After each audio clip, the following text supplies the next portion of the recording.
Hey guys, Rick here, bringing you another video, and today is the start of a brand new series I want to bring to you guys. So basically what this new series is me giving my thoughts and my opinions on a particular topic or question.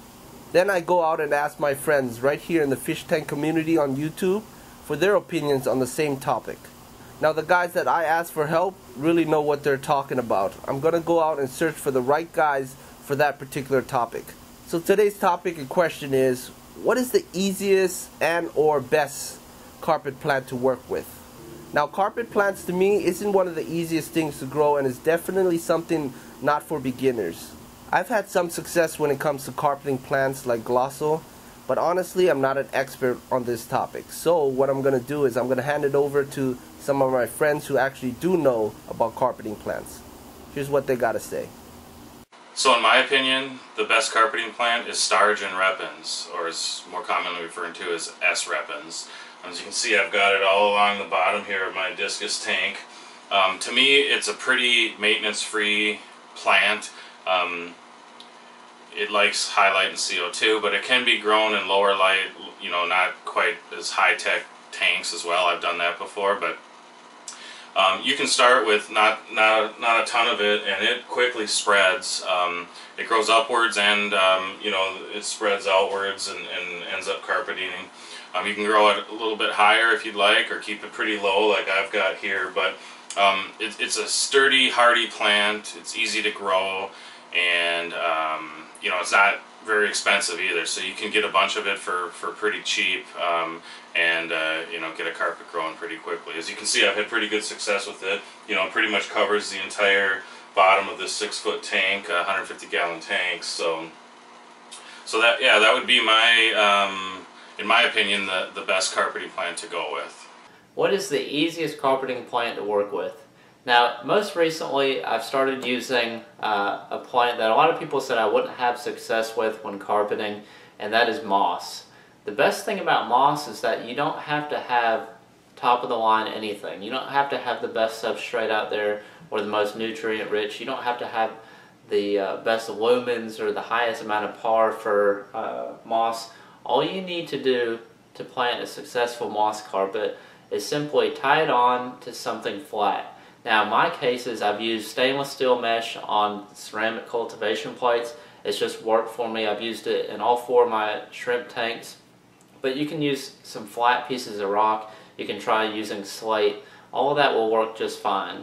Again, you don't have to dose fertilizers for your moss. You just simply put it where you want it, make sure it gets a little bit of light, and it's going to grow well for you. One tip that I will give you is that about a month or so into growing your moss carpet, start trimming your vertical shoots. And I've already done this carpet here. I've done 1 trim, and it's been about a month and a half, and it's already filled in quite nicely. So it doesn't take a long time. It carpets pretty quick for moss, depending on the type that you select. In my cases, I like to use mini Christmas moss, but I've used Java moss, flame moss. They all work well. I haven't had a lot of carpet plants, so I don't have a whole lot of experience with them, but my very first one was dwarf baby tears. I think that's a plant people think of the most when they think of a carpet plant. In my opinion, that plant is a great plant. It has really small leaves. It stays really small and compact, but if you don't keep on top of it, basically what happens is it becomes really buoyant, it becomes too large, and it uproots itself. So that was the problem I had with that plant. So it uprooted itself, and then basically that's what led to me taking down that tank. I'll leave a picture of what happens when that plant gets uprooted. It's not fun, so I'll put that picture right here.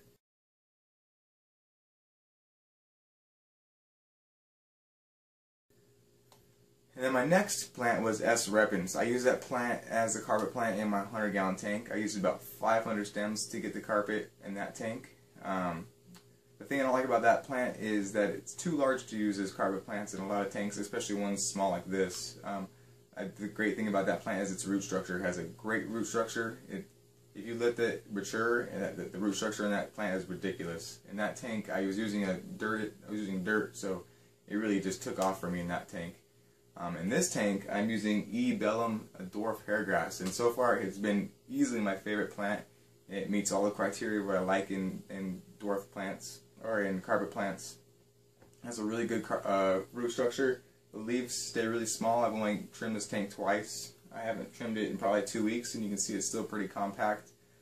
So easily my favorite carpet plant so far has been E-Bellum. Any carpet plant you decide to go with, if it's in a high-tech tank, you need good light, you need CO2, and you need good nutrients. If you have those 3 things, any carpet plant you decide to go with is going to do great.